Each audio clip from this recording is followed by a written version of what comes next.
네, 오늘 제목은 부모 같은 리더, 타인 같은 리더인데요.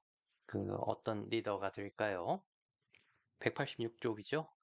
군자 유혈구지도야 아니라 시운 낙지군자여 민지부모라 하니 민지소호를 호지하며 민지소오를 오지라 차지위 민지부모니라.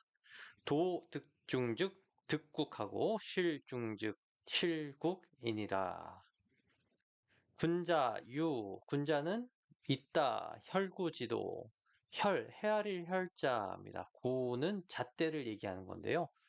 그런 부하들을 다스릴 때 이렇게 헤아림을 살펴보는 거를 하는 그런 방법을 얘기해요. 혈구지도.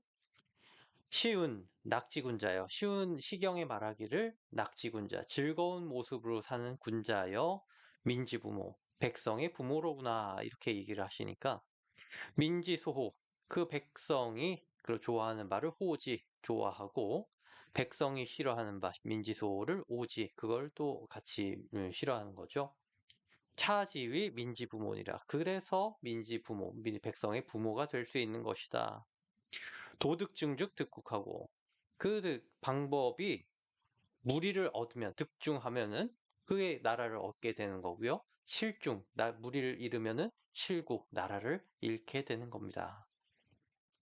군이 존재하는 궁극적인 목적은 외세 위협으로부터 국가와 국민을 보호하는 거죠. 그래서 전투력을 항상 유지해야 되는 거예요. 그런데 그 전투력을 유지하는 게 쉽지가 않아요. 하기 싫은 것도 해야 하고 힘든 훈련도 거쳐야 하는 거죠. 리더는 어떻게든 그것을 이끌어서 최상의 전투력을 유지해야 되는 거고요. 어떤 리더들은 전투력을 향상한다는 이유로 부하들의 기본권을 제한하기도 합니다. 잠을 안 재우거나 밥을 먹지 않고 또 훈련하는 그런 것부터 주말이나 야근할 때 과업을 막 일부러 많이 주기도 하고 뭐 조금만 잘못해도 매섭게 야단을 치는 거죠. 물론 전시에는 상황이 급박해서 잠을 실제로 자지도 못하고 밥을 먹지 못할 경우도 있어요. 또 24시간 일하거나 전투를 해야 될 때도 있거든요. 그러나 이런 종류의 훈련은 특수한 상황에서만 이루어지는 것이죠. 섣불리 할 수 있는 훈련이 아닙니다.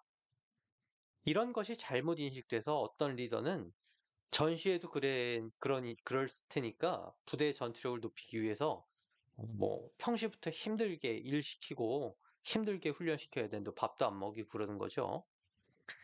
무조건 힘들게만 하라는 게 아닙니다. 그 목적과 방법이 적절해야죠. 전투력을 높이더라도 그 방법에 있어서 그 부하들이 좋아하는 바와 싫어하는 바를 잘 가려서 효율적으로 해야 되는 거죠. 해야 되는 거면 꼭 해야 되고 꼭 필요하지 않은 거라면 그렇게 하면 안 되는 거예요.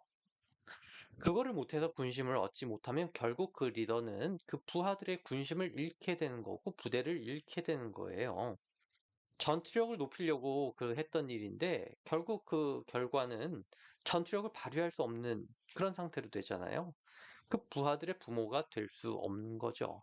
그런 게 이제 자기의 이익을 위해서 하는 거 같으면은 타인 같은 리더가 되는 거예요. 부모 같은 리더가 아니고. 어떤 지휘 방법이 적절한가? 그 강압적인 방법일까요? 아니면 부드러운 방법일까요?